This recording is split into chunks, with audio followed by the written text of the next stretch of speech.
Kidal, terre reconquise, l'Alliance pour le Sahel marque-t-elle un tournant au Mali? Nous nous interrogeons encore ce matin.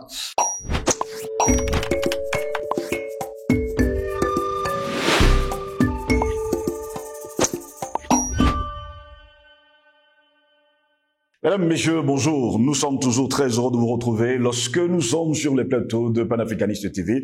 Et cette fois-ci, c'est Paroles panafricanistes qui démarre. L'armée malienne, il faut également le dire, mesdames, messieurs, a annoncé le samedi 18 novembre dernier avoir découvert cette semaine, en tout cas, un charnier à Kidal, au nord-est, une ville bastion des séparatistes Touaregs qu'elle a récemment reprise. Le jeudi 16 novembre dernier, les FAMA, les forces armées maliennes, ont découvert lors de leurs opérations de sécurisation un charnier à Kidal, écrit l'armée dans un communiqué publié le samedi 18 novembre dernier au soir. Ce charnier rappelle les atrocités commises par les terroristes sans foi ni loi, ajoute l'armée, sans donner davantage de précision. L'armée malienne qui a également annoncé des enquêtes pour traduire les auteurs devant la justice, a pris le 14 novembre au rebelle Touareg Kidal. Cette ville est le foyer, encore était le foyer, de la revendication, nous dit-on, indépendantiste, d'où l'État central et l'armée avaient été chassés en 2014. Elle en a repris le contrôle après le départ le 31 octobre dernier des casques bleus de la mission de l'ONU au Mali, la MINUSMA, de leur camp à Kidal qui était prévu dans le cadre du retrait de cette force du pays d'ici la fin de l'année 2023. Le Mali, il faut le dire, est en proie au terrorisme depuis de longues années et aux tensions entre justement des groupes armés. L'ONU contrainte de se retirer de la zone, il faut le dire également.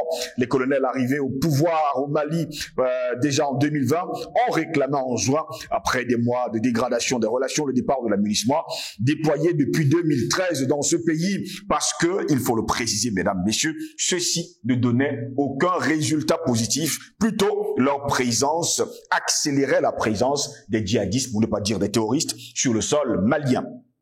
Le retrait des quelques 11 600 soldats et 1500 policiers qui étaient présents au Mali doit s'échelonner jusqu'au 31 décembre prochain. Il a exacerbé les rivalités pour le contrôle du nord du pays.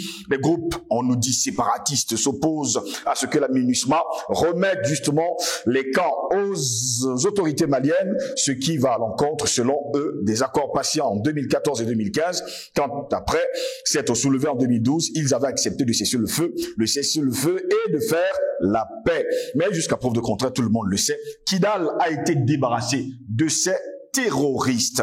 Qu'est-ce qui se cache donc derrière, on va le dire, nous nous interrogeons. Kidal, terre reconquise, l'Alliance pour le Sahel marque-t-elle un tournant au Mali? Pour répondre à nos questions, nous sommes avec Albert Alatola ici. Il est journaliste d'investigation et directeur de publication du journal Le Cactus. Albert Alatola ici, bonjour, bienvenue à vous. Bonjour à vous, Steve Jésus Longos. Je dis bonjour à l'Afrique, principalement au peuple burkinabé, malien, centrafricain, tchadien. Je ne peux pas oublier le peuple congolais qui, dans quelques jours, est appelé aux urnes pour désigner à la fois les élus locaux, mais surtout le président de la République. C'est une élection qui intéresse les panafricanismes, mais surtout le Cameroun. La République démocratique du Congo, c'est un pays frontalier au Cameroun. Donc, ce qui s'y passe nous intéresse forcément. Je voudrais commencer, comme à mon habitude, par un coup de gueule pour indiquer quoi? Pour indiquer qu'il existe dans mon pays, le Cameroun, justement, un arsenal réglementaire et légal proscrivant l'accès à la propriété foncière aux expatriés. Je suis donc très surpris de constater, monsieur Steve Zulongos, que dans mon pays, le Cameroun, nous avons des Français, des Belges, des Chinois qui sont propriétaires d'immeubles ou de meubles. Je voudrais savoir par quelle alchimie ont-ils fait pour être propriétaires de terrains, pour parler de manière prosaïque, pour être propriétaires d'immeubles. Au regard des dispositions de ces textes réglementaires et légaux qui viennent de convoquer, parce que selon le même arsenal légal et réglementaire, les expatriés ont droit à la propriété foncière, mais sauf que ce droit reposer dans un cadre précis de bail amphithéotique ou de cession, ou alors de contrat tout simplement. C'est-à-dire un bail amphithéotique, une droit de cession, ça veut dire que vous cédez temporairement votre immeuble, un peu comme nous voyons dans les villes chinoises, dans les grandes villes africaines. Ils occupent provisoirement un immeuble à usage commercial ou de résidence, sans plus. Mais je suis donc surpris que dans mon pays, le Cameroun, vous en avez qui ont construit, qui ont acheté des terrains, ils ont bâti des immeubles. Merci pour l'invitation. Très heureux de vous avoir, Albert Anatola, ici. Nous le savons, c'est une bonne nouvelle qui nous vient du côté du Mali. Kidal a été reconquise et les autorités maliennes ont repris le contrôle de cette ville. Seulement, eh bien, vendredi dernier, l'armée a découvert un charnier, alors que nous savons qui était déjà sur cette partie du territoire malien. Il y avait la MINUSMA, il y avait également la France. Qu'est-ce qui se passait? Mais c'est une fois de plus passé qui s'est passé, je crois, c'était en 2022, lors du retrait de Barkhane. Oui. C'est-à-dire, après son retrait, je crois que c'était du côté de Ménaka, si j'ai bonne mémoire, l'armée malienne, appuyée par les instituteurs russes, ont découvert un charnier. Oui. Et dans le contexte de cette actualité-là, le ministère des Armées français avait indiqué que il n'était pas responsable de quoi que ce soit. Ils nous ont montré des images de drones faisant état de ce que c'était les mercenaires russes, selon leur narrative, oui, qui avaient exécuté des pauvres citoyens maliens. Donc, ils remettent ça du côté de Kidal, où après le retrait forcé de la MINUSMA, qui a abandonné, qui n'a pas rétrocédé comme cela a été convenu à l'armée malienne, la base de Kidal, à l'armée malienne, bien évidemment. Cette localité, cette région a été reconquise par l'armée malienne, soutenue et appuyée, si vous voulez, par les instituteurs russes, il y a quelques jours. Et bien évidemment, comme du côté de Ménaka, il a été découvert un charnier. Et ce forfait est attribué au groupe terroriste qui sévissait dans la région. Donc, c'est pour dire quoi? C'est pour dire qu'en réalité, nous allons connaître des épisodes de même nature au fur et à mesure que l'armée malienne va monter en puissance en s'appropriant et en prenant possession des espaces territoriaux naguère entre les mains des criminels. C'est ce qui est la question.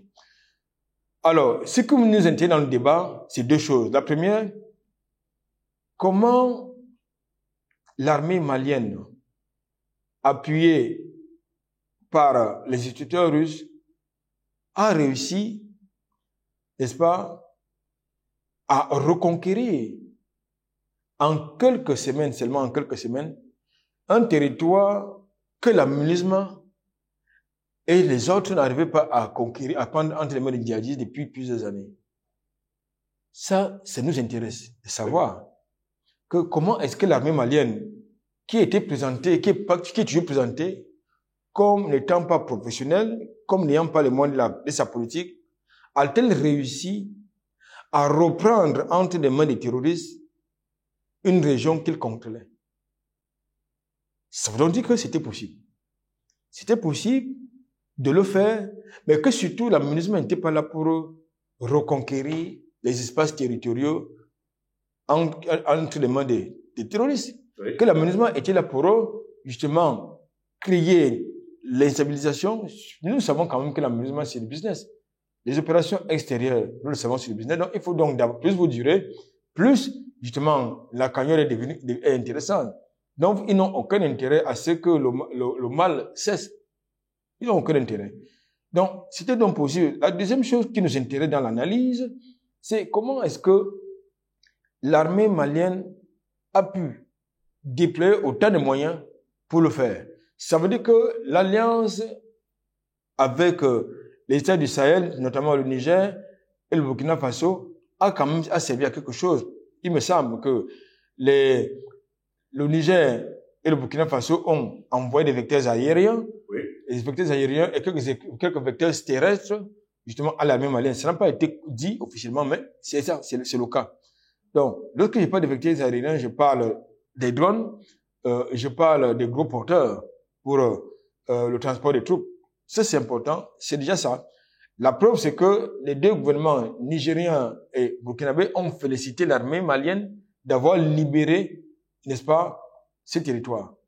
Ça veut donc dire, arrêtez. Ce qui nous renvoie au troisième point d'analyse, à savoir que finalement, est-ce nos États ont encore besoin de sous-traiter leur sécurité? C'est une bonne question, Abir Alantola, ici. Si nous avons des États avec des armées réformées, professionnelles, patriotes et républicaines, on n'a pas besoin de sous-traiter la sécurité de nos pays à des armées étrangères, à des mercenaires étrangers. Donc, je pense que, de notre point de vue, c'est comme ça que c'est vers ce paradigme qu'il faut aller. C'est-à-dire, ne plus sous-traiter la sécurité de nos États aux entreprises des mercenaires étrangers ou bien aux armées du bloc occidental, c'est-à-dire les États-Unis, qui ne sont jamais là pour notre sécurité, ou bien à la France, qui n'a jamais été là pour nos intérêts, mais beaucoup plus pour l'instabilité dans nos territoires. Donc, nous pensons donc que ce qui s'est passé à Kidal nous interpelle doublement, parce qu'il y a trois grilles de lecture à prendre en compte. La première grille de lecture, nous devons plus sous-traiter notre sécurité. Oui. La deuxième grille de lecture, c'est que le partenariat, la coopération en matière de défense sécuritaire entre les États, ça peut bien fonctionner, puisque ça a fonctionné au Mali, ça fonctionne du côté du Burkina Faso, et ça a également fonctionné du côté du Niger. Parce que nous était, n'est-ce pas, l'intervention ferme, la position ferme, n'est-ce pas, du Mali et du Burkina Faso, lorsque Ouattara et Macron nourrissaient leur projet d'intervention militaire au Niger, certainement, aujourd'hui, le Niger serait en guerre. À quoi aura donc servi ces 11 600 soldats et 1500 policiers qui étaient présents au Mali, justement, pour lutter contre le djihadisme et qui appartenaient à la MINUSMA? Ces 11 000 machins que vous citez, c'était des ingénieurs instruits. Dans une précédente tribune, les Maliens nous avaient renvoyé des images, oui, n'est-ce pas, de la présence des militaires français dans les mines d'or. En République démocratique du Congo, nous avons vu dans les voitures estampillées Nations Unies des militaires, j'avais dit, des ingénieurs instruits transporter de l'or et quelquefois du diamant. Donc, ils ne sont pas là pour ça. Ils sont là, ils sont dans les activités des mercenaires. Tenez-vous bien. Mais ce qui s'est passé à Kidal, là, je parle ici de la démobilisation, n'est-ce pas, de l'amusement. Que s'est-il passé à la base de Kidal? Ce qui s'est passé à la base de Kidal, c'est que la répression de la base à l'armée malienne n'a pas été effective selon les termes n'est-ce pas, du contrat qui lie le gouvernement malien aux forces des occupations étrangères. Non. Qu'est devenu le matériel? Le matériel qui a été abandonné par l'aménagement à la base de Kidal, mais ça a été récupéré, bien évidemment, par les terroristes. Et nous avons vu les images de l'opération de l'armée malienne du côté de Kidal, où vous voyez carrément les terroristes utilisaient le même matériel, bourré d'explosifs, piégé. Donc, c'est pour vous dire qu'en fait, ces 11 000 et poussières des mercenaires n'étaient pas au Mali. Ils ne sont jamais nulle part pour apporter des solutions appropriées, notamment en matière de sécurité, en matière d'intervention ou de force j'ai envie de maintien de la paix. Non. Ils sont là pour faire la cartographie de vos matières premières. Ils envoient qui de droit et puis la suite nous connaissons. Donc, s'ils avaient été là pour justement juguler l'insécurité qui a failli balkaniser le Mali, c'était un problème qui devait être réglé depuis. Je devais quand même vous rappeler que, je crois que nous sommes en 2018, en 2017-2018. L'armée tchadienne engagée au front de lutte contre le terrorisme à Kidal était en poste avancé dans la poursuite des terroristes qu'elle acculait. Mais il y a un ordre qui est venu de nulle part que l'armée malienne ne peut pas entrer à Kidal. L'armée tchadienne. L'armée tchadienne ne peut pas entrer à Kidal. Alors qu'ils étaient en train de faire le nettoyage, pour parler en jargon militaire, c'est en train de neutraliser les terroristes.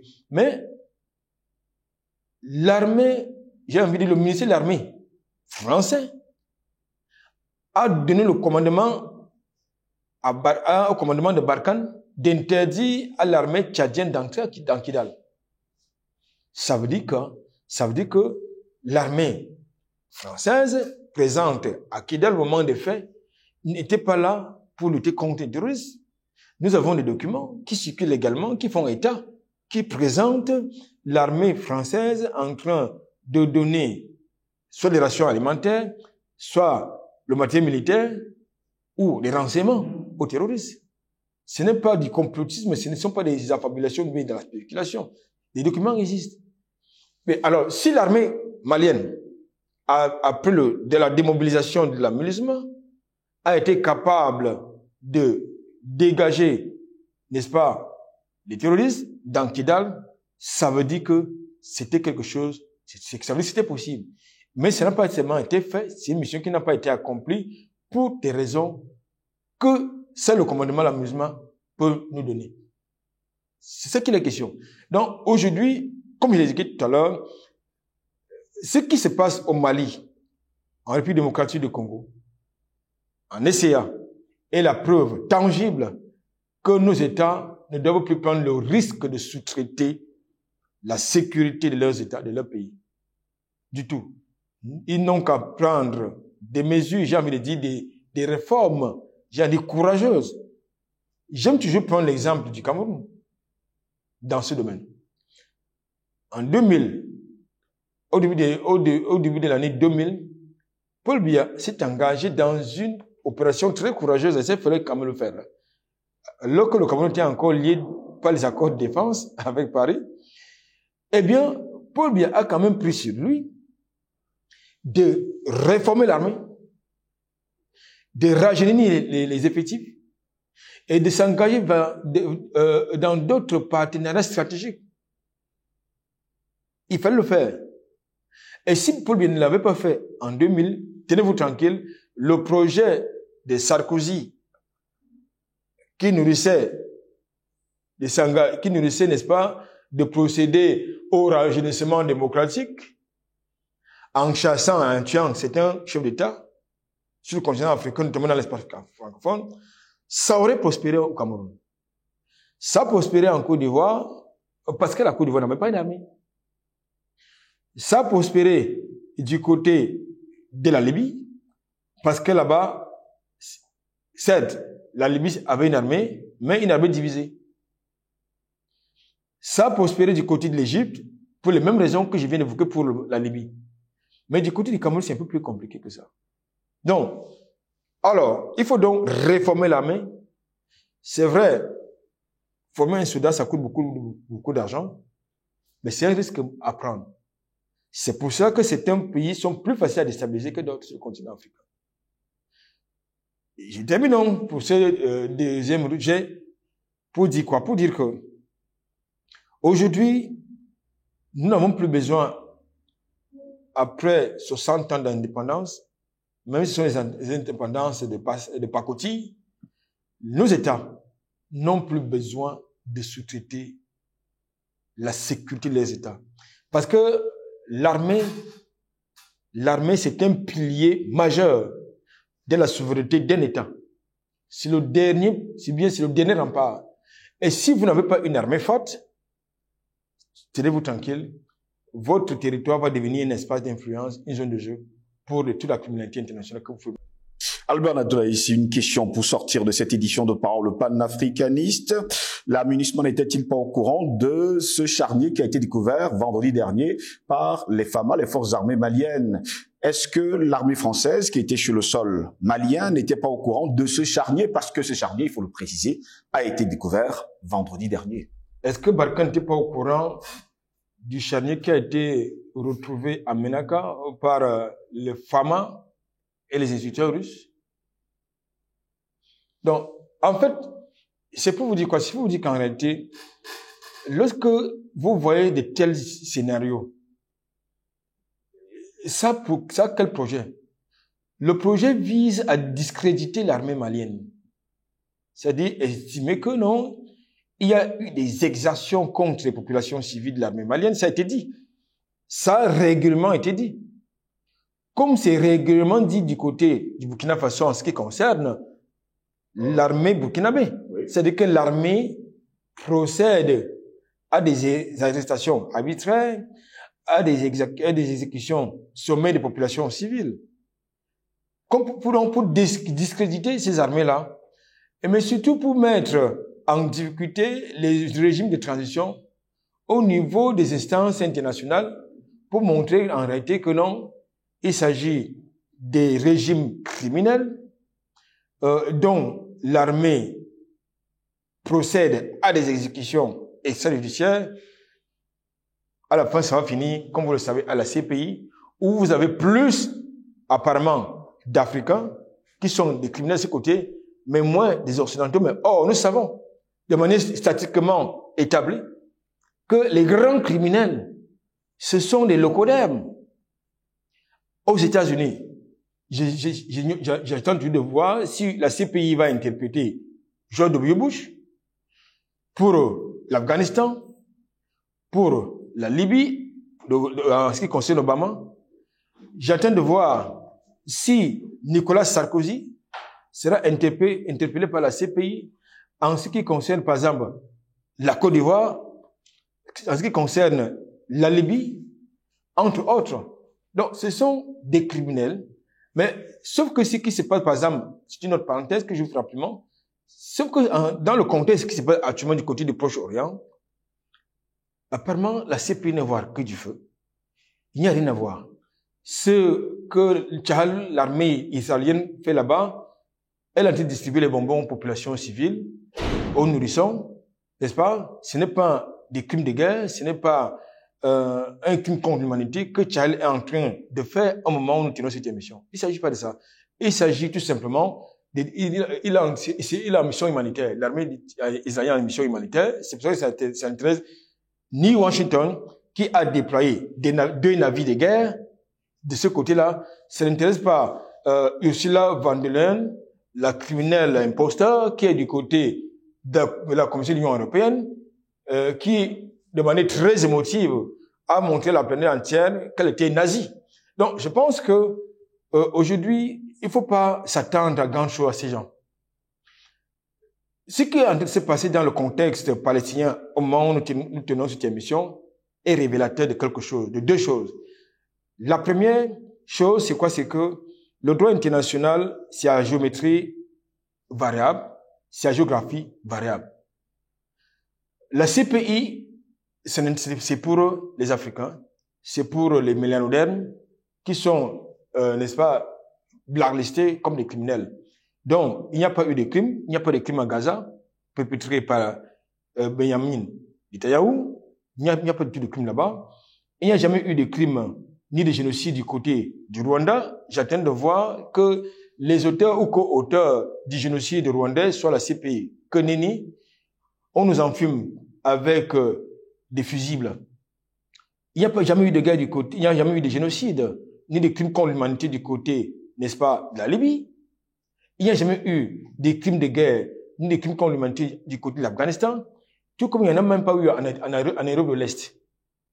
Donc, c'est pour vous dire quoi? C'est pour vous dire en réalité, pour terminer, il est important que l'Afrique se réveille au travail de nouveaux dirigeants qui sont lucides, qui ne sont pas de faire valoir, qui sont courageux, qui sont capables de prendre non pas la position de non-alignement lorsqu'il s'agit des questions majeures d'intérêt international, mais que ces dirigeants prennent véritablement leur position, comme ce que vient de faire par exemple l'Afrique du Sud.